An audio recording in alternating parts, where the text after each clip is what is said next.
আল্লাহ সুবহানাহু ওয়া তাআলার শুকরিয়া আদায় করছি, যিনি আমাদেরকে সৃষ্টি করেছেন, আমাদের মাঝে বহুমাত্রিক ঐক্যের বাঁধন সৃষ্টি করে দিয়েছেন। সে মহান স্রষ্টার সমীপে শুকরিয়া আদায় করি একসাথে সবাই বলছি আলহামদুলিল্লাহ। একটা সময় ছিল এই পৃথিবীতে আমাদের নেতৃত্ব ছিল, সম্মান ছিল। পৃথিবীর তাবৎ জাতিগোষ্ঠী আমাদেরকে শ্রদ্ধা করত, আমাদের নেতৃত্বকে সম্মান প্রদর্শন করত।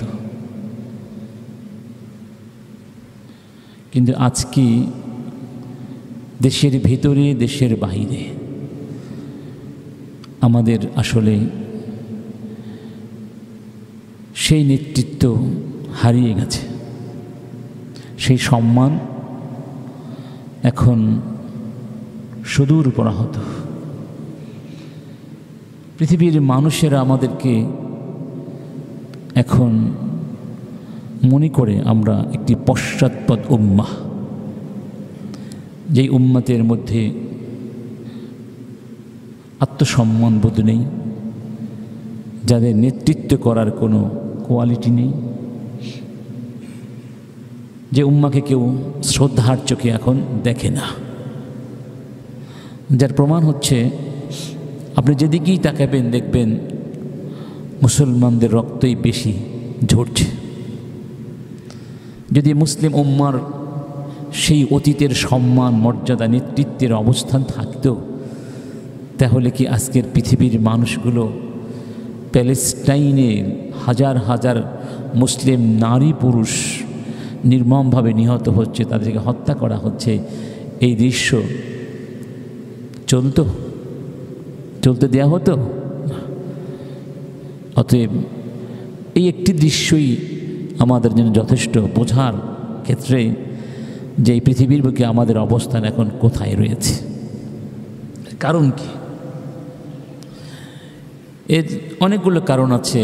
অন্যতম কারণ হচ্ছে যেই শক্তির বলে বলীয়ান হয়ে আমরা বিশ্বকে নেতৃত্ব দিয়েছিলাম, সেই শক্তি আমরা হারিয়ে ফেলেছি। সেই শক্তিটির নাম ছিল ঐক্য। তার নাম ছিল কি? ঐক্য।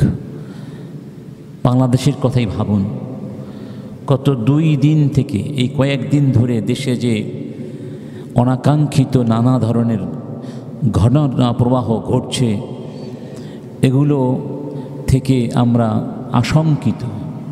আতঙ্কিত হয়ে উঠেছি। যে ঐক্যের শক্তি দিয়ে আমরা ফেসিবাদ এবং স্বৈরতন্ত্রকে দেশ থেকে বিতাড়িত করতে সক্ষম হয়েছিলাম, সে ঐক্যের প্রাচীরে আমাদের ফাটল ধরে গেছে। যে কারণে এখন আমরা নিজেদের অস্তিত্ব নিয়ে এখন আতঙ্কিত হয়ে পড়েছি। ঠিক না ঠিক? দেখেছেন, ঐক্যের উপকারিতা আর অপকারিতা দুটোই কিন্তু আমাদের সামনে এখন স্পষ্টমান। এই ঐক্যের মাধ্যমে জাতি তার মর্যাদা অর্জন করে, জাতি তার কাঙ্ক্ষিত লক্ষ্যে পৌঁছাতে পারে, জাতি শান্ত প্রশান্ত নিরাপদে জীবনযাপন করতে পারে। এই ঐক্যের মাধ্যমে জাতি গোটা বিশ্ব মানবতার কাছে শ্রদ্ধার আসন অর্জন করতে পারে। এই ঐক্যের মাধ্যমে মুসলিম উম্মার আত্মনির্ভরশীলতা, আত্মনিয়ন্ত্রণের ক্ষমতা সৃষ্টি হয়। এই ঐক্যের মাধ্যমে সমস্ত চ্যালেঞ্জ মোকাবেলা করার মতো শক্তি মুসলিম উম্মা অর্জন করতে পারে। ঐক্যের মাধ্যমে আমরা ইসলামের শ্রেষ্ঠত্বতা জগৎময় ঘোষণা করে দিতে পারি। ঐক্যের মাধ্যমে আমাদের ভেতরে ভালোবাসা, ভ্রাতৃত্ব, সম্প্রীতি, সৌহার্দ্য এবং ইনসাফ ভিত্তিক সম্পর্ক প্রতিষ্ঠিত হতে পারে। এই ঐক্যের মাধ্যমেই সব ধরনের সাম্প্রদায়িক চিন্তা, বর্ণবাদী চিন্তা উৎপাদিত করা সম্ভব হতে পারে। ঐক্য যেখানে থাকে, ওই মানুষদের ভিতরে কর্মপ্রেরণা থাকে এবং তাদের মধ্যে পারস্পরিক সুস্থ প্রতিযোগিতার মনোভাব সৃষ্টি হয়। আর ঐক্য যেখানে থাকে না, সেখানে এগুলো সম্ভব হয় না। মানুষ অসুস্থ হয়ে যায়, নানা ধরনের মানসিক সমস্যায় আক্রান্ত হয়ে যায়। অতএব এই ঐক্যের বাঁধন যেখানে আছে সেখানে আল্লাহর পক্ষ থেকে বরকত নাজিল হতে থাকে। এমনকি সাহাবায়ে কেরাম একবার খাবারের স্বল্পতা দেখা দিয়েছিল, রাসূল কারীম বলেছিলেন ফাশতামিউ আলা তাআমিকুম ওয়াযকুরু ইসমাল্লাহ ইউবারাকু লাকুম, তোমরা কাজ করো, একসাথে খাও, আল্লাহর নাম নিয়ে খাও, তাহলে আল্লাহ বরকত দিয়ে দিবেন। সুবহানাল্লাহ। তো দেখা যায় খাবারের ক্ষেত্রে যদি একসাথে খাওয়া যায় তাহলে বরকত হয়, আর আলাদা আলাদা খেলে ওই বরকতটা হয় না। ঐক্য যেখানে আছে সেখানে শয়তান সুবিধা করতে পারে না। আর ঐক্যের মাধ্যমে আল্লাহর পক্ষ থেকে সাহায্যের ধারা নেমে আসতে থাকে। আল্লাহ পাক বলছেন ওয়াকানা হাক্কান আলাইনা নাসরুল মুমিনিন, আমি মুমিনদেরকে সাহায্য করি, এটা আমার জন্য অবধারিত হয়ে যায়। নাসরুল মুমিনিন, কাদেরকে? যারা মুমিন তাদেরকে সাহায্য করা আমার জন্য অবধারিত হয়ে যায়, যদিও আল্লাহর উপরে কিছুই ওয়াজিব নাই। ইতিহাস খুবই নির্মম। যতদিন ঐক্যবদ্ধ ছিল উম্মাহ ততদিন আমরা একটা জাতি ছিলাম, একটা দেশ ছিলাম, ঠিক না? ঐক্য যখন ধ্বংস হয়ে গেল, একটি দেশ ভেঙ্গে খান খান হয়ে গেল। কি হয়ে গেল? খান খান হয়ে গেল। অসংখ্য দেশে সেগুলো বিভক্ত হয়ে গেল, যে কারণে আমাদের শক্তি দুর্বলতায় পরিণত হয়ে গেল, আমাদের সচ্ছলতা দারিদ্র্যে পরিণত হয়ে গেল, আমাদের ভ্রাতৃত্ব শত্রুতায় পরিণত হয়ে গেল। এবং সেই শত্রুতা এখন এমন একটা পর্যায়ে গিয়ে দাঁড়িয়েছে যেন আগ্নেয়গিরির লাভার মতো অপেক্ষা করছে কখন যেন বিস্ফোরিত হবে, ঠিক না বেঠিক?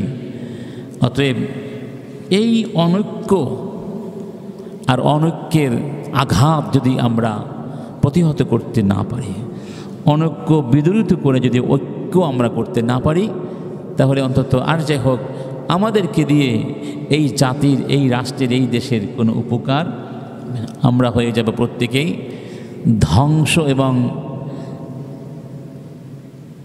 বিপদের কারণ।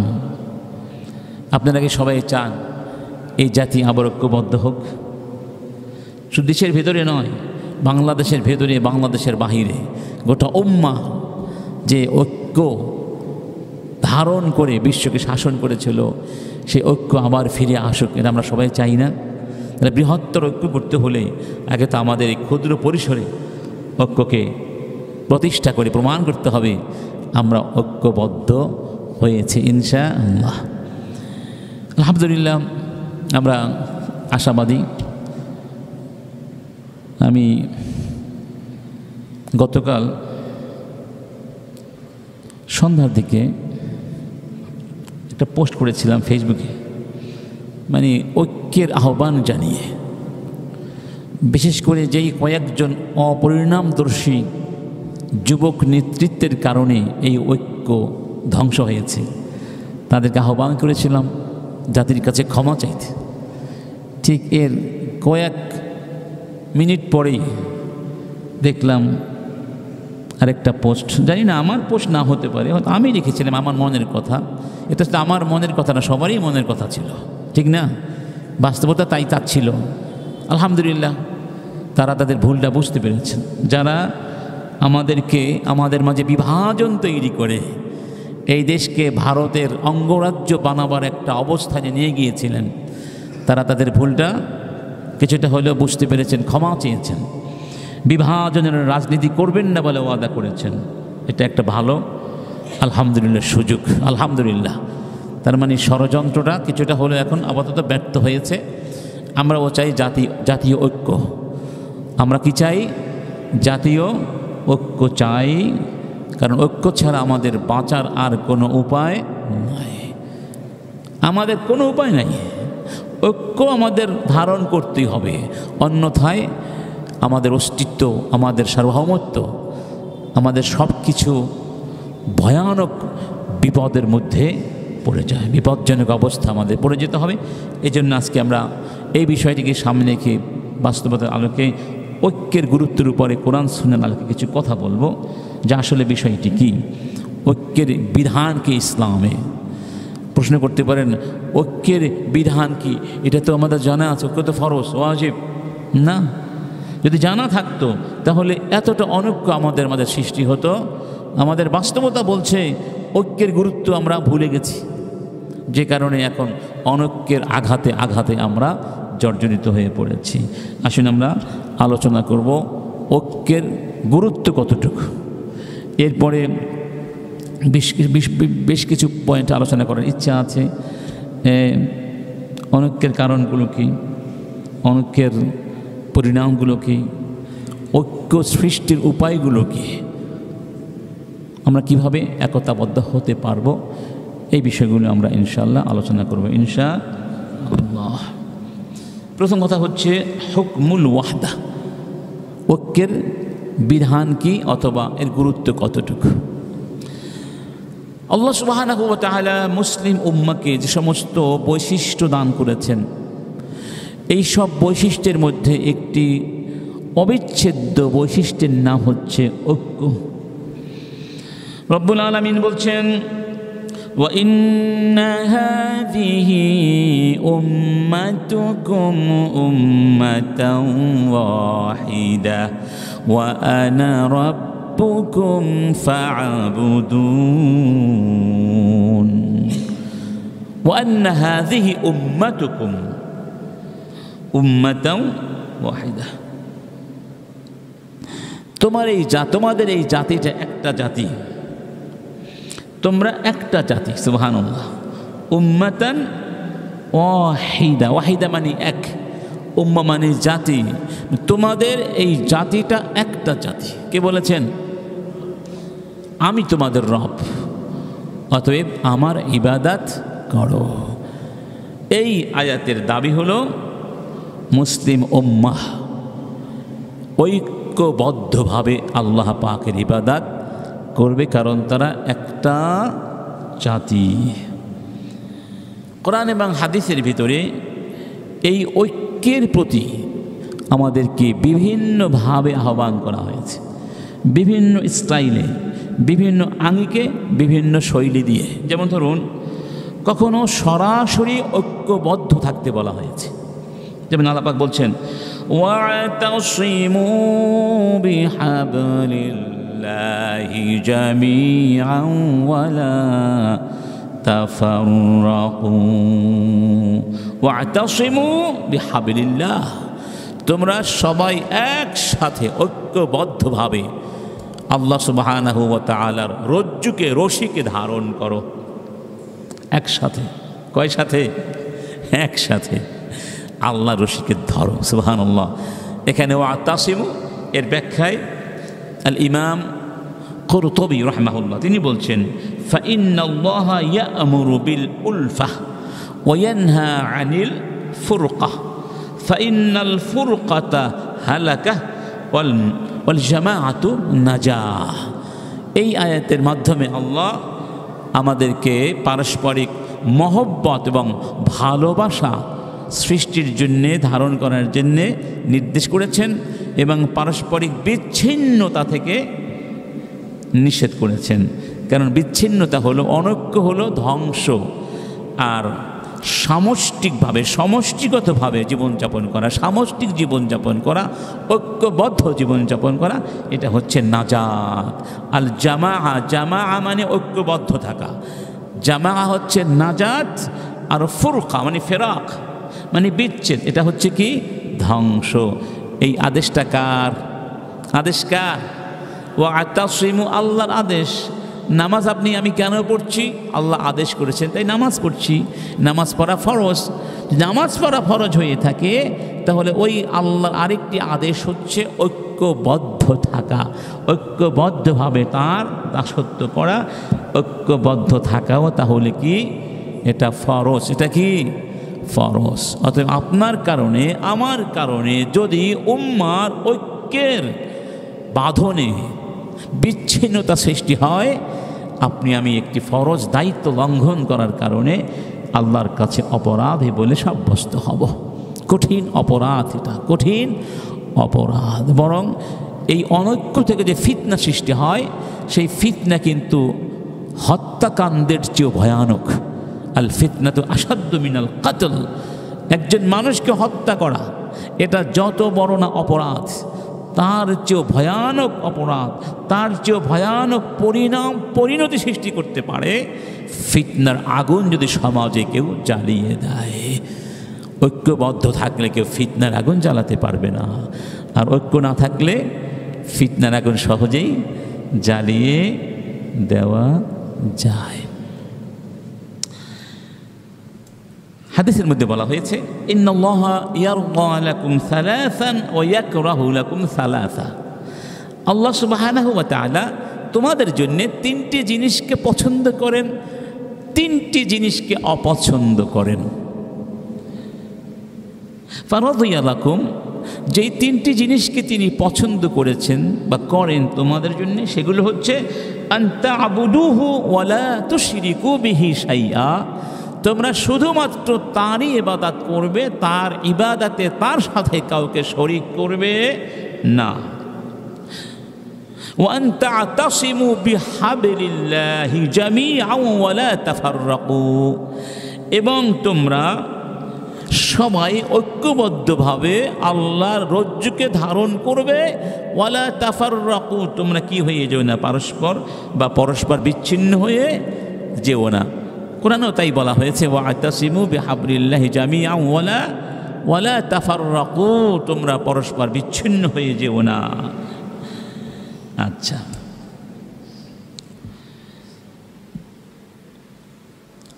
কয়টা হলো? আন তা'বুদুহু ওয়া লা তুশরিকু বিহি শাইআ, আল্লাহ পাকের ইবাদত করবে, তার সাথে শরীক করবে না। ওয়া আন তা'তাসিমু বিহাবলিল্লাহি জামিআ, সবাই একসাথে আল্লাহর রজ্জু শক্ত করে ধরবে। ওয়া লা তাফাররাকু, বিচ্ছিন্ন হয়ে যাও। ওয়া ইয়াকরাহু লাকুম সালাসা, আর তিনটি জিনিস অপছন্দ করেন। কিল ওয়া কাল, এক নম্বর কি? কিলা ওয়া কালা। বলুন, কিলা ওয়া কালা। কিলা মানে বলা হয়েছে, কলা মানে তিনি বলেছেন। এর অর্থ হলো কানা ঘুষা করা। কি করা? অমুক কি বলেছে, তমুক কি বলেছে, এই সব কথাবার্তা বলে সমাজে একটা গুজব রটনা করা, মানে মিথ্যে, অসত্য, বানোয়াট, বিভ্রান্তিকর তথ্য বা কথা এগুলো ছড়িয়ে দিয়ে সমাজকে অশান্ত করে রাখা, এটা আল্লাহ পছন্দ করেন না। যা বলবেন নিশ্চিত তথ্যটার অথেন্টিসিটি জানতে হবে, সত্য না মিথ্যা। আবার সত্য কথা সবসময় সব জায়গায় বলতে হবে না, যায় না। তার অর্থাৎ এমন কিছু তথ্য আছে যেটা জাতি নিরাপত্তার সাথে সংযুক্ত, এই নিরাপত্তা বিষয়ক কথাগুলো সবসময় প্রকাশ করা ঠিক না, তাহলে সমস্যা হতে পারে না। যেই বিষয়গুলো প্রকাশ করলে ক্ষতি হতে পারে সেগুলো গোপন রাখতে হবে। সুবহানাল্লাহ, কিল ওয়া কাল এগুলো চলবে না। ওয়া কাসরাতুস সুআল, আর বেশি বেশি প্রশ্ন করা, অর্থাৎ অনর্থক প্রশ্ন করা, বেহুদা প্রশ্ন করা, এগুলো আল্লাহ পছন্দ করেন না। কথা, অনেক লোক আছে না অনর্থক প্রশ্ন করে, বেহুদা প্রশ্ন করে। প্রশ্ন করতে নিষেধ করা হয় নাই, কিন্তু বেহুদা অনর্থক প্রশ্ন করতে নিষেধ করা হয়েছে। এর কারণে সময় নষ্ট হয়, মেধা নষ্ট হয়, ঠিক না? এগুলো আমরা করব না। ওয়া ইদাআতুল মাল, এবং অর্থ সম্পদ নষ্ট করতে আল্লাহ নিষেধ করেছেন। আমাদের দেশে একটা প্রচলন আছে, অযৌক্তিক, অমানবিক, অবৈজ্ঞানিক। সেটি হচ্ছে কারোর সাথে কারো ঝগড়া হলে সেই ব্যক্তির বাড়িঘর আক্রমণ করে। আচ্ছা, ওই ব্যক্তির বাড়িঘর কি ভুল করেছে? এগুলো সম্পদ, এগুলো কি? এই সম্পদ আপনি কেন ধ্বংস করছেন? সম্পদ ধ্বংস করা আল্লাহ পছন্দ। কিছু হলেই গাড়ি ভাঙতে শুরু করে দেয়। কার গাড়ি ভাঙছেন? আপনি যে গাড়িটা ভাঙছেন, আপনি গাড়ির দাম জানেন? অনেকের গাড়ির দামও জানে না। গাড়ির একটা পার্টসের দাম কত? ছোট্ট একটা পার্টস 5,000 টাকা, 6,000 টাকা, 10,000 টাকা। আপনি কিনে দেবেন? আর আমি কি অন্যায় করেছি? আমি একজন পথিক, আমি রাস্তা দিয়ে গাড়ি নিয়ে যাচ্ছি, আমি একজন পথিক। আপনি এসে গাড়িটা ভেঙে দিয়ে চলে গেলেন। আপনি কি ভেবেছেন গাড়ি ভেঙে দিয়ে আপনি বেঁচে যাবেন? দুনিয়ার বিচারে হয়তো বেচতে পারেন, কিন্তু পরকালে অবশ্যই আপনাকে পাই পাই করে আমার সম্পদ ফিরিয়ে দিতে হবে। অতএব কথায় কথায় যাকে ভালো লাগে না তার বাড়ি ভেঙে ফেললাম, ঘর ভেঙে ফেললাম, গাড়ি ভেঙে ফেললাম, এগুলো কোনো সুস্থ মানুষ করে না, এবং কোনো দেশের, কোনো সুস্থ দেশের মানুষ এগুলো করে না। এগুলো অসভ্য জাতিরা করে। কারা করে? অসভ্য জাতিরা করে। এটা পরিহার করা উচিত। আন্দোলন করারও সিস্টেম হওয়ার থাকা উচিত। আন্দোলন করতে হবে, করা লাগবে, কিন্তু আন্দোলন করা মানে নাশকতা যেন না চলে যায়। এটা না করলে যেন আন্দোলনই জমে না আমাদের দেশে। কারণ কথার দাম দেয় না, কেন? তার করার কিছু কারণও আছে। আমরা ধরুন আন্দোলন করছি, আমাদের জীবন মরণ প্রশ্ন, কিন্তু আপনি কোনো প্রক্ষেপই করছেন না, তখন মানুষ কি করে? অনেকটা এই পথ বেছে নেয়। কিন্তু অবশ্যই প্রত্যেক নাগরিকের কথার দাম আছে না ভাই? আসলে দাম আছে। আমরা নাগরিক না? প্রত্যেক মানুষের তো কথার দাম আছে।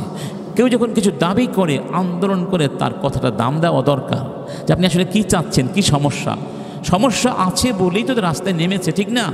কিন্তু দেখা যায় ঠিকই তার সমস্যা পূরণ হয় ভাঙচুর করার পরে। এর আগে আমাদের দায়িত্বশীলদের ঘুমই ভাঙে না, তারা এসি রুম থেকে বের হতেই চায় না। এটা একটা অসভ্যপনার পরিচয়, দায়িত্বহীনতার পরিচয়। ওই পর্যন্ত কেন যেতে হবে? বিশ্ববিদ্যালয় ধরুন, প্রতিষ্ঠানের ছোট্ট একটা জায়গা, এই প্রতিষ্ঠানের মধ্যে দেখা যায় আন্দোলন ছাড়া কোনো দাবি পূরণ হয় না। কি আজীব একটা জাতি! আন্দোলন করবে, মারবে, কাটবে, তারপরে পূরণ হবে। তো লাভটা হলো কি? ইন্না লিল্লাহি। আমাদের এই চিন্তাধারার মধ্যে সুস্থতা ফিরিয়ে আনতে হবে ভাই। এই অসুস্থ চিন্তাধারা দিয়ে আর কতকাল চলবো? চলতে চলতে দেখুন আর গাড়ি চলছে না, গাড়ি আর সামনে চলতে চাচ্ছে না, ধাক্কা দিয়ে কতদিন চালাবেন?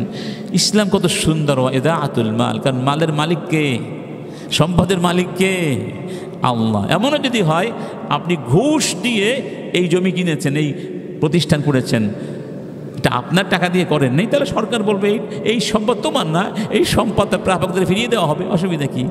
কিন্তু ওটা ভেঙে ফেললে তার কিছু পেলেন, ধ্বংস হয়ে গেল। যাই হোক, সরকারকে দেখলাম রিক্সা ভেঙে এখন আবার রিক্সা দিবে, তো লাভটা হলো কি? মানে গাড়ি কেন নিষিদ্ধ পথে আসলো, সেই গাড়িগুলো ভেঙে ফেলা হলো, এখন আবার তাদেরকে ক্ষতিপূরণ দিবেন, তো লাভটা করলেন কি? তো গাড়িটা যেন না আসতে পারে সেই ব্যবস্থা করলেই তো হয়ে যেত। তাহলে আপনার তো ক্ষতি, ওনার তারও ক্ষতি হলো, রাষ্ট্রেরও ক্ষতি হলো। কারণ রাষ্ট্র কি তার নিজের টাকা দিবে না, আমাদের টাকা দিয়ে দিবে? আমরাও চাই এই গরিব মানুষদেরকে ক্ষতিপূরণ দেওয়া হোক। তাদের কান্না দেখলে আপনারও কান্না আসবে না? তারা ভুল করেছে। এই জন্য প্রত্যেকে যদি আমরা আইন মেনে চলতাম, আসলে আমাদের অনেক উপকার হতো, লাভ হতো।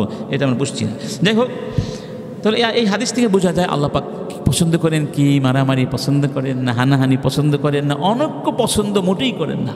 আল্লাহ পছন্দ করেন আমরা ঐক্যবদ্ধ থাকি, একতাবদ্ধ থাকি, তাহলে আল্লাহ খুশি হন। আর আল্লাহ যেই কাজে খুশি হন, সেই কাজে যারা খুশি হয় না তারা আর যাই হোক মুমিন হতে পারে না। মুমিনের আনন্দ কার আনন্দে? আল্লাহর আনন্দে। মুমিনের দুঃখ কার দুঃখে? মানে যেই কাজে আল্লাহ কষ্ট পান সেই কাজ তো মুমিন করতে পারে না। এটা একটা স্টাইল। কোরআন সুন্নাহর মধ্যে আমরা দেখতে পাচ্ছি যে এই ঐক্যের প্রয়োজনীয়তা কোনো কোনো ক্ষেত্রে এমনভাবে তুলে ধরা হয়েছে যে এমন কিছু কাজ করতে বলা হয়েছে অথবা এমন কিছু কাজ করতে নিষেধ করা হয়েছে, এই কাজগুলো করা বা না করা নির্ভর করে ঐক্যের উপরে। অর্থাৎ যদি ঐক্যবদ্ধ থাকেন তাহলে এই কাজগুলো করতে পারবেন, আর ঐক্যবদ্ধ না থাকলে কাজগুলো করা যাবে না। অথবা এরকম বলা যায় এমন কিছু কাজ করতে বলা হয়েছে বা এমন কিছু কাজ করতে নিষেধ করা হয়েছে যেগুলো করলে চূড়ান্ত পরিণামে ঐক্য সৃষ্টি হবে, আর যেগুলো না করলে চূড়ান্ত পরিণামে ঐক্য সৃষ্টি হবে। এটাও ঐক্যের প্রয়োজনীয়তা অনুধাবন করানোর একটা কৌশল। রব্বুল আলামিন বলছেন, ইন্নামাল মুমিনুনা ইখওয়া ফাআসলিহু বাইনা আখাওয়াইকুম ওয়াত্তাকুল্লাহা লাআল্লাকুম তুরহামুন। নিশ্চয়ই মুমিনরা ভাই ভাই। খেয়াল করুন, নিশ্চয়ই মুমিনরা, তাহলে ভাই ভাই, এই ভ্রাতৃত্বের অনুভূতিটা কখন আসে? যখন ঐক্যবদ্ধ থাকে, ঠিক না? ঐক্যবদ্ধ না থাকলে তখন আর ভ্রাতৃত্বের অনুভূতি আসে না। তখন অন্য লোককে দেখলে মনে হয় অন্য কিছু, খারাপ কিছু মনে হয়, সহ্য করতে পারে না। আর ভালো ঐক্যবদ্ধ থাকলে তখন ভ্রাতৃত্বের অনুভূতিটা অনুভূত হয়। এরপরে বলছেন, ফাসলিহু বাইনা আখাওয়াইকুম, তোমরা তোমাদের ভাইদের মধ্যে ইসলাহ করে দাও। ভাইয়ে ভাইয়ে যদি কোনো কারণে শত্রুতা, অনৈক্য, দূরত্ব সৃষ্টি হয়েও যায়, তোমরা চেষ্টা করো দূরত্ব কমিয়ে দিতে, ইসলাহ করে দিতে। তাহলে ইসলাহ করার আদেশ করা হয়েছে। ইসলাহ করলে কি হবে? ভ্রাতৃত্ব সৃষ্টি হবে। ওয়াত্তাকুল্লাহ, আল্লাহকে ভয় করো, লাআল্লাকুম তুরহামুন, তাহলে তিনি তোমাদেরকে রহম করবেন। অতএব তাকওয়ার দাবি হলো ঐক্য সৃষ্টি করা, অনৈক্য দূর করা। আমরা কিন্তু উল্টা করি। আমরা যখন দেখি ভাইয়ে ভাইয়ে একটু ছোটোখাটো বিষয় নিয়ে দ্বন্দ্ব হয়েছে, আমরা অনেকে চেষ্টা করি এই দ্বন্দ্বের মধ্যে একটু ঘৃতাহুতি দেওয়ার জন্য, যেন দ্বন্দ্বটা আরও বেড়ে যায়। উচিত ছিল কি, দ্বন্দ্ব উৎপাটিত করে ভাইকে ভাইয়ের কাছাকাছি নিয়ে আসা। সেটা না করে আমরা আরও সরিয়ে দিলাম। এর চেয়ে বড় অপরাধ আর হতে পারে না। আল্লাহ বলছেন, তোমরা এটা করো না, তোমরা ইসলাহ করে দাও, আমি কথা দিলাম তোমাদেরকে আমি রহম করব। এর ব্যাখ্যা আমরা আগেও একবার বলেছিলাম। আপনার দুই ভাই মারামারি করলো, আমি গিয়ে তাদের মধ্যে ঐক্য সৃষ্টি করে দিলাম। আল্লাহ বলছেন, আমি তোমাকেও রহম করব। এটা কিভাবে? এই রহমতটা কিভাবে আসবে? এর একটা দিক হলো, ধরুন যদি গ্রামে একটা ঘরে আগুন ধরে, ছোট্ট একটা ঘর আগুন ধরলো, আপনি গিয়ে আগুন নিভিয়ে দিলেন, ওই আগুনটা থেকে ওই ঘরটা বাঁচলো, ওই মানুষগুলো বাঁচলো, আপনিও কিন্তু বাঁচলেন। কারণ যদি আগুন নেভানো না হতো, হতে পারতো আগুন ওই ঘর থেকে আপনার ঘরে আসতো, আপনার ঘর থেকে আরেক ঘরে যেত, ঠিক না? তাহলে ওই আগুনটা নেভানোর কারণে যেই ব্যক্তির ঘরে আগুন ধরেছিল সেই ব্যক্তি একাই কি উপকৃত হলো, না গোটা সমাজ কল্যাণ পেল? ঠিক এরকমই অর্থটা। ওই ভাইয়ে ভাইয়ে, সমাজে সমাজে, প্রতিবেশীতে প্রতিবেশীতে যদি কোনো সমস্যা হয়ে যায়, তোমরা সংশোধন করো। কারণ তাহলে তোমার ওই সমস্যা তোমাদের কাছে সংক্রামিত হতে পারবে না, নইলে তোমরাও কিন্তু প্রত্যক্ষ পরোক্ষভাবে ওই সমস্যা এবং সংকট আর শত্রুতার জালে আবদ্ধ হয়ে যাবে। এর অকল্যাণ থেকে, অনিষ্ট থেকে তোমরাও কিন্তু বাঁচতে পারবে না। আমি বাঁচিয়ে দেব। চেষ্টা করো তাড়াতাড়ি দ্রুত এই সমস্যার সমাধান করে ভাইকে ভাইয়ের সাথে মিলিয়ে দিতে। আমরা চেষ্টা করব না ইনশাআল্লাহ? হাদিসের মধ্যে বলা হয়েছে, লা তাবাগাদু ওয়ালা তাহাসাদু ওয়ালা তাদাবারু ওয়া কুনু ইবাদাল্লাহি ইখওয়ানা। লা তাবাগাদু, বগদুন মানে ঘৃণা করা, রাগ করা। বগদুন মানে কি? অপছন্দ করা। অর্থাৎ তোমরা একজন আর একজনকে অপছন্দ করো না। ওয়ালা তাহাসাদু, কেউ কাউকে হিংসা করো না। ওয়ালা তাদাবারু, শত্রুতা করে একজন আর একজনকে পৃষ্ঠদেশ দেখিয়ে চলে যেও না। সাধারণত গ্রামে বলে, মানে যাকে দেখতে মন চায় না তার চলন বাঁকা, কথা আছে না? যাকে দেখতে নারী তার চলন বাঁকা। এর মানে হলো যে যাকে দেখতে পারে না সে তাকে দূর থেকে দেখলে অন্যদিকে চলে যায়, সাক্ষাৎ করতে চায় না, ঠিক না? তাহলে দুইজন দুই দিকে চলে যায়, মুখামুখি হয় না, পিঠাপিঠি হয়। মানে দুইজন দুজনকে পৃষ্ঠদেশ দেখিয়ে চলে যায়। এটাকে বলা হয় তাদাবুর। কি বলা হয়? এটাকে বলা হয় তাদাবুর। তুমি তাদাবুর করো না। তার মানে শত্রুতা করো না, হিংসা করো না, বিদ্বেষ করো না, ভাইয়ে ভাইয়ে দ্বন্দ্ব করো না, অন্যদের সাথে খারাপ আচরণ করে পরস্পরকে অপছন্দ করো না। সুবহানাল্লাহ বলবেন না? তো এই কাজগুলো করতে নিষেধ করা হয়েছে। এই কাজগুলো থেকে বেঁচে থাকলে কি হবে, পরিণাম কি হবে? ঐক্য তৈরি হবে। সুবহানাল্লাহ বলবেন না? তাহলে এখানে সরাসরি ঐক্যের কথা না বললে কি হবে? যেই কাজগুলো বারণ করা হয়েছে সেগুলো বর্জন করলে আমাদের মাঝে ফলাফল হিসাবে ঐক্য তৈরি হয়ে যাবে। এজন্য বলা হয়েছে ওয়াকুনু ইবাদাল্লাহি ইখওয়ানা, তোমরা আল্লাহর বান্দা হিসাবে ভাই ভাই হয়ে যাও, ভাই ভাই হয়ে যাও। ওয়ালা ইয়াহিল্লু লিমুসলিমিন আন ইয়াহজুরা আখাহু ফাওকা সালাসাতি আইয়াম, কোন মুসলমানের জন্য হালাল নয়, বৈধ নয়, আইন সিদ্ধ নয় সে তার ভাইকে বর্জন করে থাকবে 3 দিন, অর্থাৎ মনোমালিন্য করে 3 দিন কথা বন্ধ করে থাকবে। 3 দিনের বেশি এটা মুসলমানের জন্য বৈধ নয়। অনেক সময় এরকম হয় না, ছোটোখাটো বিষয় নিয়ে কথা কাটাকাটি হয়েছে, এরপর দেখা সাক্ষাৎ হলেও আর কথাবার্তা নাই, সালাম কালাম নাই। এটা মুসলমান করবে না, বরং এক জায়গায় বসে সমাধান করে ফেলতে হবে, কথাবার্তা বন্ধ করা চলবে না। এখানে কেউ, এই 2 জন ব্যক্তি বিবাদমান, দেখা যায় কেউ কাউকে সালাম দিতে চায় না, কারণ সালাম দিলে মনে করবে আমি মনে ছোট হয়ে গেলাম, ঠিক না? আবার কেউ প্রথমে আগ বাড়িয়ে কথা বলতে চায় না, কারণ সে মনে করে আমি যদি আগে কথা বলি তাহলে আমি ছোট হয়ে গেলাম। আসলে যদি আপনি আল্লাহর মহব্বতে আর একজন বিবাদমান ভাইয়ের সাথে প্রথম গিয়ে কথা বলেন, আপনি ছোট হবেন না, আল্লাহর কাছে বড় হবেন। এই 2 জন ব্যক্তির মধ্যে সবচেয়ে উত্তম কে? যে ব্যক্তি প্রথম কথা বলবে, প্রথম গিয়ে সালাম দেবে। আমরা দেখেছি এরকম আমাদের জীবনে অনেক হয়েছে, কথা কাটাকাটি হয়েছে, আবার যখন সাক্ষাৎ হয়েছে সালামু আলাইকুম বলেছি, সে একটা মুচকি হাসি দিয়েছে, আমি একটা মুচকি হাসি দিলাম, ওই অতীতের কষ্টগুলো তখন আর মনে থাকে না। সালামের বরকতে, সুবহানাল্লাহ, সালামের বরকতে অনেক ছোটোখাটো বিষয় কী হয়ে যায়, দ্বন্দ্ব বিবাদ সহজে মিটে যেতে পারে। পারবো না ইনশাআল্লাহ? আল্লাহর মহব্বতে নিজের অহংকার, নিজের আত্মম্ভীরতা, নিজের অহংবোধ, আমি বড়, এই অনুভূতি বাদ দিতে হবে। এটা অহংকার, এটা আত্মমর্যাদা বোধ না, এটা অহংকার। এই অহংকার বাদ দিতে পারলে দেখবেন আপনি আল্লাহর কাছে অনেক প্রিয় বান্দা হয়ে যাবেন। রাসূল কারীম বলছেন মান তাওয়াদা লিল্লাহ রাফাআহুল্লাহ, যে ব্যক্তি আল্লাহর জন্য বিনয়ী হয় আল্লাহ তাকে সম্মান বাড়িয়ে দেন। সুবহানাল্লাহ, আল্লাহ তার সম্মান বাড়িয়ে দেন। মানুষে মনে করে বিনয়ী হলে আমি ছোট হয়ে গেলাম, আর রাসূল কারীম বলছেন তুমি ছোট হবে না, তোমাকে আল্লাহ অনেক বড় করে দেবেন ইনশাআল্লাহ। অন্য হাদিসে বলা হয়েছে মাসালুল মুমিনিনা ফি তাওয়াদ্দিহিম ওয়া তারাহুমিহিম ওয়া তাআতুফিহিম কামাসালিল জাসাদিল ওয়াহিদ। এই কথাগুলো ভাই একটু মন দিয়ে শুনবেন, আমাদের বেশি দরকার।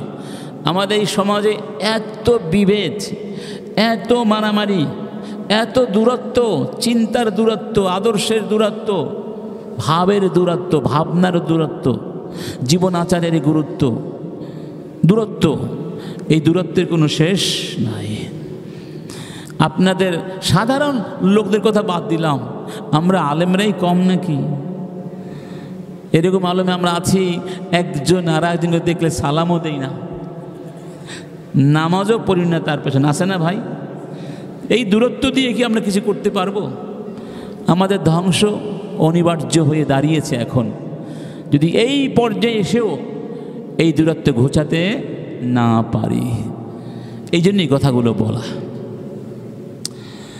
রাসূল কারীম বলছেন মাসালুল মুমিনিনা, মুমিনদের দৃষ্টান্ত হলো ফি তাআতুফিহিম ফি তাওয়াদ্দিহিম ওয়া তারাহুমিহিম ওয়া তাআতুফিহিম, পারস্পরিক ভালোবাসা, মহব্বত, দয়া, মায়া, মমতা, এই সব প্রশ্নে মুমিনদের দৃষ্টান্ত হলো কাজাসাদিন ওয়াহিদ, একটা দেহের মতো, একটা অভিন্ন দেহের মতো। ইদাশতাকা মিনহু উদউন তাদাআ লাহু সাইরুল আ'যাই বিস-সাহরি ওয়াল হুম্মা। সাহার মানে বিনিদ্র রাত কাটিয়ে দেওয়া, হুম্মা মানে জ্বর। যদি জ্বর হয় মানে একটা অঙ্গ, দেহের একটা অঙ্গ যদি আক্রান্ত হয়, বাকি অঙ্গগুলো ঘুমায় না, ব্যথা পায় না। চোখ আক্রান্ত হলে হালান সাহালান, আর এক চোখ ঘুমায় না, হাত ঘুমাতে পারে। তাহলে এই দেহের একটা অঙ্গ যদি কষ্ট পায়, ব্যথা পায়, আঘাত পায়, বিনিদ্র রাত কাটিয়ে দেয়, সবগুলো অঙ্গ সেই কষ্ট সমানভাবে অনুভব করে। একটা হাদিস যথেষ্ট আমাদের জন্য। এটা হলো মুমিনদের বৈশিষ্ট্য। কিন্তু আজকে মুমিনদের এই বৈশিষ্ট্য আছে কি বলেন? আছে। যখন আপনি আমি খেতে বসি তখন কি একবারও স্মরণ করেছি যে আমার ভাই বোনগুলো কি খায় প্যালেস্টাইনে বসে? তাদের স্মরণে কি আমি এক লোকমা ভাত কম খেয়েছি? তাদের স্মরণে কি আমার চোখে এক ফোঁটা পানি এসেছিল যখন আমি খেতে বসেছিলাম? তারা তো আমার অঙ্গ, আমি তার অঙ্গ, আমি তাদের অঙ্গ, তারা আমার অঙ্গ। আমাদের অঙ্গগুলো কষ্ট পাচ্ছে না খেয়ে, অথচ আমাদের মাঝে কোনো অনুভূতি বহু ক্ষেত্রে কাজ করে না। একেবারেই যে করে না তা নয়, তবে যতটা করার কথা ততটা করছে না। আমরা ভুলে গেছি, মানে এটা গতানুগতিক হয়ে গেছে। এখন আমরা সয়ে ফেলেছি, আপনি সয়ে ফেলেছেন, কিন্তু ক্ষুধার কষ্টতে আপনি শোন নাই। তারা যারা ক্ষুধার কষ্টের মধ্যে আছে তারা না বুঝতে পারছে প্রতিটি মুহূর্তে কতটা বিভীষিকাময় তাদের জন্যে। আমরা আলোচনা করছিলাম মুসলিম উম্মার ঐক্যের গুরুত্ব, প্রয়োজনীয়তা। কোরআন হাদিসের আলোকে বলছিলাম যে কোরআন এবং সুন্নাহর মধ্যে ঐক্যের কথা বিভিন্নভাবে তুলে ধরা হয়েছে। তৃতীয় পর্যায়ে আমরা দেখি যে অনৈক্য থেকে নিষেধ করা হয়েছে। তাহলে প্রথম ধাপে আমরা দেখেছি ঐক্যের জন্য সরাসরি আদেশ করা হয়েছে। এরপরে আমরা কি দেখেছি? এমন কিছু কাজ করতে বলা হয়েছে যেগুলো করলে পরিণামে ঐক্য সৃষ্টি হবে, বা যেগুলো কিছু কাজ করতে বারণ করা হয়েছে যেগুলো না করলে ঐক্য সৃষ্টি হবে। এখানে আমরা দেখছি সরাসরি ইফতিরাক, ঐক্য থেকে, অনৈক্য থেকে নিষেধ করা হয়েছে। অনৈক্য আর ঝগড়া বিবাদ করতে পারবে না। রব্বুল আলামিন বলছেন وأطيعوا الله ورسوله ولا تنازعوا فتفشلوا وتذهب ريحكم واصبروا إن الله مع الصابرين। وأطيعوا الله ورسوله, আল্লাহ কে মানো, রসুল কে মানো। ওয়ালা তানাজাউ, তোমরা ঝগড়া করো না। কি করো না? ফাতাফশালু, তাহলে তোমরা ব্যর্থ হয়ে যাবে, পরাজিত হয়ে যাবে, ধ্বংস হয়ে যাবে। ওয়াতাযহাবা রিহুকুম, তোমাদের শক্তি সামর্থ্য যা ছিল সব ধ্বংস হয়ে যাবে, সব চলে যাবে। অসবিরু, সবর করো। ইন্নাল্লাহা মা'আস সাবিরিন, আল্লাহ সবরকারীদের সাথে আছেন। কাদের সাথে আছেন? সবরকারীদের সাথে আছেন। আমরা যখন এই ছোটো ছিলাম সেই বয়সে অনেকেই আমরা এই গল্পটি শুনেছিলাম না, যে বাবা যখন ইন্তেকাল করবেন, সন্তান ছিল, 10টি ছেলেকে ডাকলেন এবং বললেন কি, প্রত্যেকের হাতে একটা করে লাঠি দিয়েছিলেন, লাঠিটা ভেঙে ফেলো। তারা লাঠি ভেঙে ফেলেছিল না? তারপরে কি করলেন? 10টা লাঠি একসাথে বাঁধলেন। তারপরে বললেন এবার ভাঙো তো দেখি। কেউ ভাঙতে পেরেছিল? কারণ কি, একা একা থাকলে ভাঙ্গা যায়, একতে থাকলে ভাঙ্গা যাবে। এজন্য কবি বলছেন সেই ঘটনা উল্লেখ করে, কুনু জামিআন ইয়া বুনাইয়া ইযা আতারা খাতবুন ওয়ালা তাফাররাকু আহাদা ইয়া আবাল ইসরিয়্যু ইযা ইজতামা'না তাকাসসুরা ওয়া ইযা ইফতারাকনা তাকাসসারাত আফরাদা। হে আমার বৎসরা, হে আমার বাচ্চারা, ছেলেদের বলছেন তোমরা বিপদে আপদে ঐক্যবদ্ধ থাকবে, আলাদা আলাদা হয়ে যাবে না। কারণ এই লাঠিগুলো আলাদা আলাদা হয়ে গেলে সহজে ভেঙে যেত। ঐক্যবদ্ধ ছিল বলে কেউ ভাঙতে পারেনি। এই জন্য আমরা বলেছিলাম ঐক্য হচ্ছে আমাদের বড় শক্তি। যতদিন পর্যন্ত আমরা ঐক্যবদ্ধ হতে না পারবো ততদিন আমরা কোনো লক্ষ্য বাস্তবায়ন করতে পারবো না, মহান কোনো লক্ষ্য আমরা বাস্তবায়ন করতে পারবো না, জাতিকে আমরা কাঙ্ক্ষিত লক্ষ্যে নিয়ে যেতে পারবো না। এই জন্য আজকের বিশেষ করে বাংলাদেশের আজকের এই প্রেক্ষিতে আমরা প্রত্যেক পক্ষকেই যারা ফেসিবাদ বিরোধী অন্যায় বিরোধী আন্দোলন করেছিলেন তাদেরকে পারস্পরিক ব্যক্তি স্বার্থ দলীয় স্বার্থের ঊর্ধ্বে উঠে জাতীয় স্বার্থে ঐক্যবদ্ধ হওয়ার আহ্বান জানাচ্ছি। এই ঐক্যের প্রশ্নে যদি কেউ ভুল করে বসেন তার খেসারাত আপনি যেমন দিবেন আমাদের সবাইকে সমানভাবে দিতে হবে। এবং এর পরিণাম কোথায় গিয়ে দাঁড়ায় লা ইয়ালামুহু ইল্লাল্লাহ, এটা আল্লাহ ছাড়া কেউ এখন বলতে পারি না। আমরা আল্লাহ কিন্তু সুযোগ দিয়েছিলেন, আমরা ভুল করলে সেই সুযোগটা আমাদের হাতছাড়া হয়ে যাওয়ার সম্ভাবনা আছে। অন্য আয়াতে বলা হয়েছে ওয়ালা তাকুনু কাল্লাযীনা তাফাররাকু ওয়াখতালাফু মিন বা'দি মা জাআহুমুল বায়িনাত ওয়া উলাইকা লাহুম আযাবুন আলীম। তোমরা তাদের মতো হইও না, আল্লাহ বলছেন তোমরা তাদের মতো হইও না। আল্লাযীনা তাফাররাকু, যারা বিভক্ত হয়ে গিয়েছিল, পারস্পরিক দ্বন্দ্ব বিবাদ করে তারা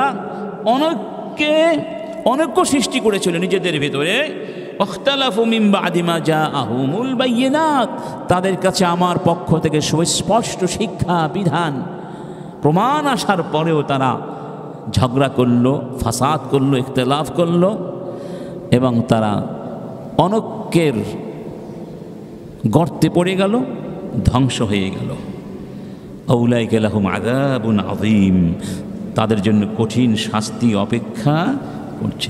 এই জাতীয় আয়াতগুলোর ব্যাখ্যায় ইবনু আব্বাস রাদিয়াল্লাহু আনহুমা তিনি বলছেন আমারাল্লাহু আল মুমিনিনা বিল জামাআহ, আল্লাহ সুবহানাহু ওয়া তাআলা মুমিনদেরকে আদেশ করেছেন তারা যেন বিল জামাআ অর্থাৎ ঐক্যবদ্ধ জীবনযাপন করে। ফানাহাহুম আনিল ইখতিলাফি ওয়াল ফুরকা, এবং তাদেরকে ইখতিলাফ থেকে অনৈক্য থেকে নিষিদ্ধ করেছেন। ওয়া আখবারা আন্নামা হালাকা মান কানা ক্বাবলাকুম বিল মিরাই ওয়াল খুসুমাত ফি দীনিল্লাহ, এবং আল্লাহ পাক আমাদের জানিয়ে দিয়েছেন তোমাদের আগে যারা পৃথিবীতে এসেছিল তারা ধ্বংস হয়েছে কেন জানো? তারা ধ্বংস হয়েছে ঝগড়ার কারণে। এবং ধর্মের ব্যাপারে, ইসলামের ব্যাপারে, আল্লাহর দ্বীনের ব্যাপারে অকাট্য প্রমাণ আসার পরেও অনর্থক অহেতুক বেহুদা তারা ইখতিলাফাত করেছিল। নিন্দনীয়, নন্দিত নয়, নিন্দিত ইখতিলাফাত করেছিল, এই জন্য তারা ধ্বংস হয়ে গেছে। একটা প্রশ্ন অনেকেই করে থাকেন, আমাদের কোরআন এক, রাসূল এক, ঠিক না, দিন এক, তাহলে আলেমদের মাঝে আবার মতানৈক্য কেন হয়েছিল? একটা মাহফিলে দেখলাম একজন নেতা আলোচককে এই কথাটি প্রশ্ন করে অপমানিত করেছেন, নাউজুবিল্লাহ। আসলে অজ্ঞতা মূর্খতা বড় ভয়ানক জিনিস, অল্পবিদ্যা ভয়ঙ্করী। আলেমদের যে ফিকহ ইখতিলাফাত এটা আরেকটা ভিন্ন জিনিস, সেটা নিয়ে আমরা ইনশাআল্লাহ অবশ্যই কথা বলবো। আপনারা দেখবেন কেন আলেমরা ইখতিলাফ করেছে, এবং ইন্টারনেটে আমার 3 ঘন্টার একটা আলোচনা আছে এর উপরে, 3 ঘন্টা ইখতিলাফাতের কারণগুলো কি এবং সেটা কেন হয়েছিল সেটা আসলে প্রত্যেক মুসলমানের জানা উচিত বলে মনে করি। যদি এটা আলেমদের জানা বেশি উচিত, সাধারণ লোকদেরও জানা দরকার আছে, কারণ তারা ভুল বোঝে আলেমদেরকে।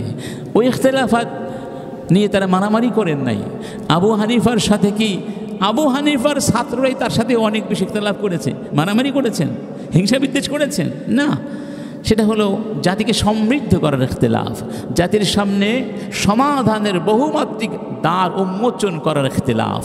কিন্তু আমরা ইখতিলাফ করছি মারামারি করার জন্য, হানাহানি করার জন্য। এটা আর ওটা এক জিনিস নয়। রাসূল কারীম বলেছেন আল মুজতাহিদু ইখতি ওয়া ইউসিব, সত্য উদ্ঘাটন করার জন্য যারা কোরআন সুন্নাহ নিয়ে গবেষণা করে, মানে গবেষণার কিছু নীতিমালা আছে, সেই উসুল দাওয়াবিত নীতিমালা যারা ধারণ করে ইখতিলাফ করবে তারা যদি ভুল সিদ্ধান্তেও পৌঁছান তাহলেও গুনাহ হবে না, একটা সওয়াব পাবেন। আর সঠিক সিদ্ধান্তে পৌঁছাতে পারলে দুটো সওয়াব পাবেন। সুবহানাল্লাহ। আমরা যে বাক স্বাধীনতার কথা আলোচনা করছিলাম, বলুন তো এর চেয়ে বড় স্বাধীনতা আর আছে? ভুল করলেও সওয়াব। সুবহানাল্লাহ। ভুল করলেও সওয়াব। চিন্তার স্বাধীনতা ইসলাম এরকম দিয়েছে। সুবহানাল্লাহ। কিন্তু নীতিমালার ভিতরে থাকতে হবে। রাসূল কারীম বলছেন, আইয়ুহান নাস, হে লোক সকল, আলাইকুম বিল জামাআহ। আলাইকুম শব্দটির অর্থ হচ্ছে অবশ্যই অবশ্যই তোমাদেরকে কাজটি করতে হবে। আলা, এটা কর্তব্য, অনিবার্যতা বোঝাবার জন্য বলা হয়। আলাইকুম বিল জামাআহ, অবশ্যই তোমরা ঐক্যবদ্ধ থাকবে। ওয়া ইয়াকুম আল ফুরকা, সাবধান, অনৈক্যের শিকার হয়েও না, অনৈক্য সৃষ্টি করো না। আইয়ুহান নাস, হে মানব মণ্ডলী, আলাইকুম বিল জামাআহ, আবার বলছেন আলাইকুম বিল জামাআহ, তোমরা ঐক্যবদ্ধ থাকবে। ইয়াকুম ওয়াল ফুরকা, অনৈক্য হয়েও না। অন্য হাদিসে বলা হচ্ছে আল জামাআতু রাহমাহ ওয়াল ফুরকাতু আযাব। ঐক্যবদ্ধ থাকা হচ্ছে রহমত, রহমত নিয়ে আসে, আর অনৈক্য হচ্ছে আযাব।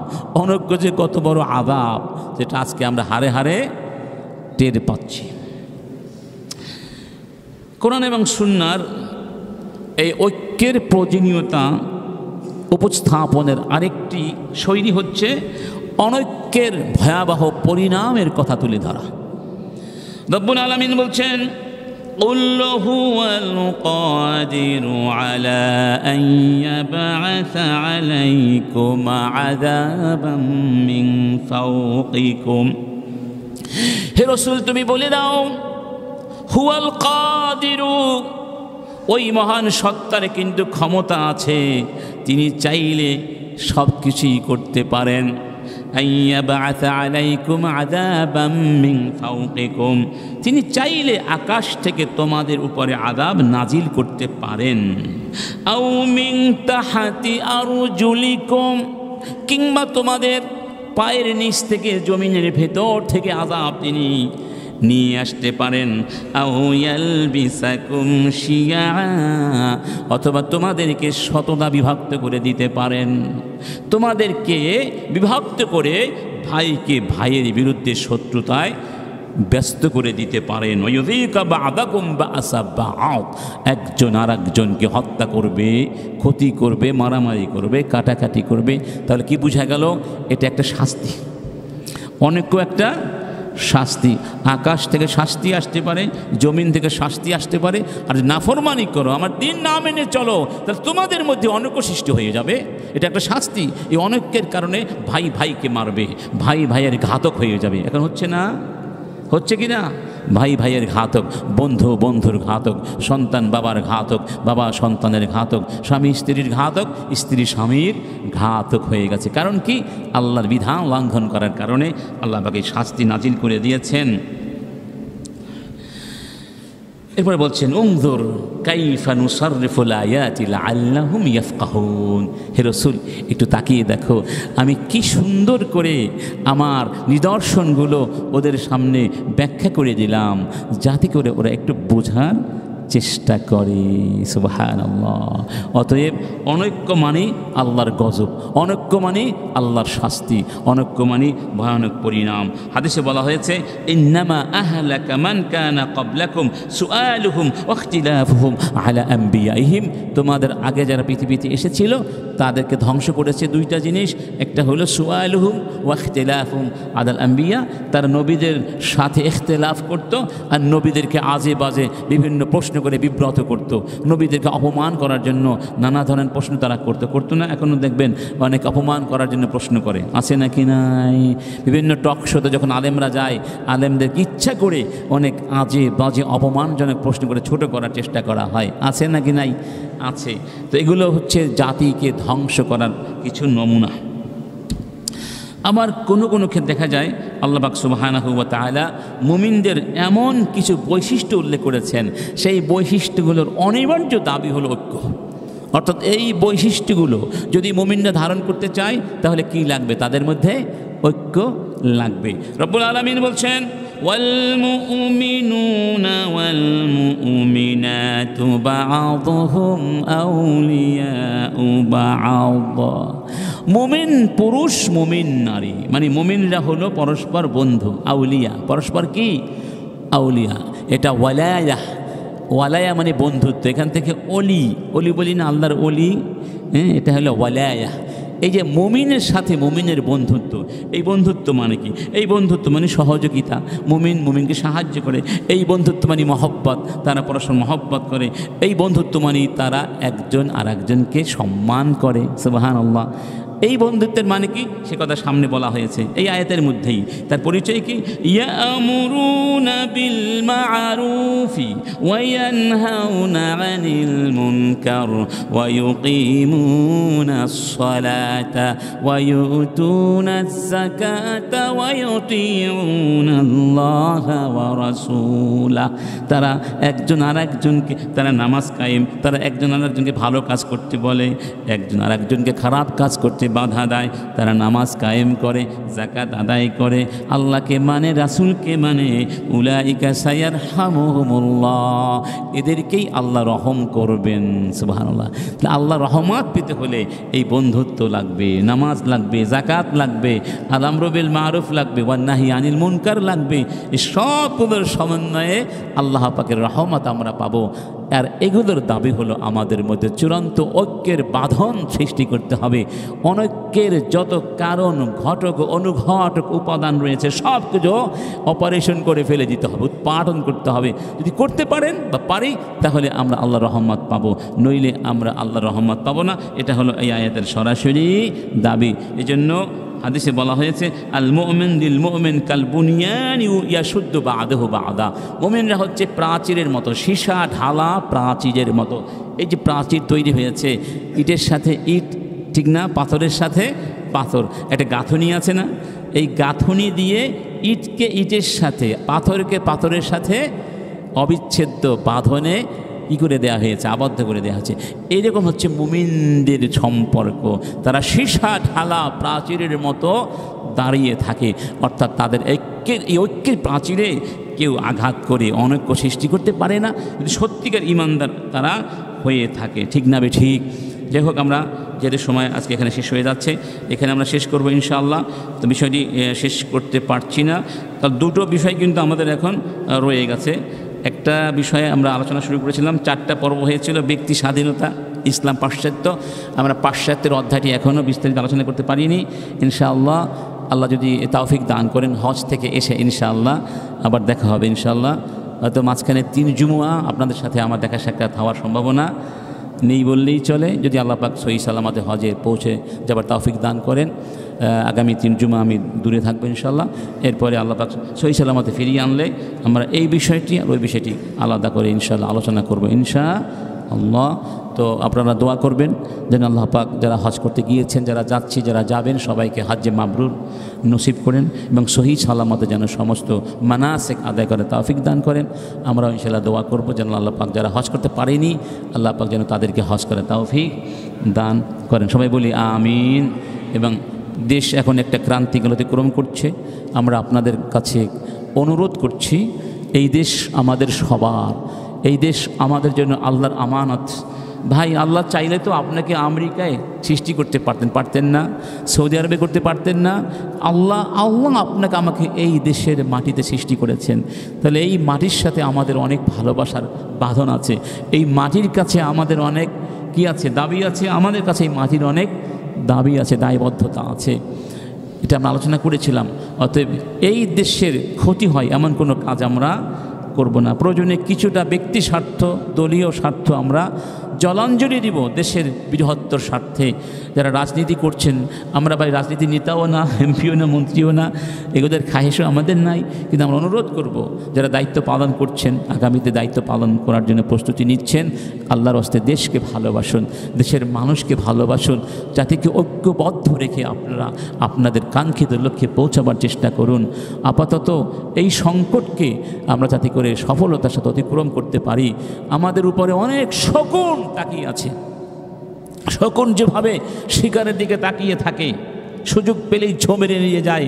আমরা এখন শিকারে পরিণত হয়েছি, আমাদেরকে সুযোগ পেলে তারা ছো মেরে নিয়ে যাবে। আমাদের পাশে এমন একটা দেশ আছে যারা আমাদের কোনো দিন ভালোবাসে নাই, ভালোবাসবে বলে মনে হয় না। তারা আমাদের ক্ষতি করার জন্য, এই দেশকে ধ্বংস করার জন্য আদা জল খেয়ে নেমেছে, ঠিক না বেটি?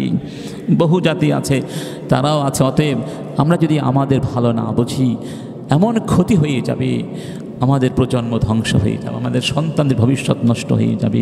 আমরা হয়তো একটা পর্যায়ে এসে দাঁড়িয়েছি, যারা বড় হয়েছি, বয়স হয়েছে, আমরা এই কাজ করব না। সবাই ভাই একমত ইনশাআল্লাহ? সবাই ঐক্যবদ্ধ থাকবেন ইনশাআল্লাহ?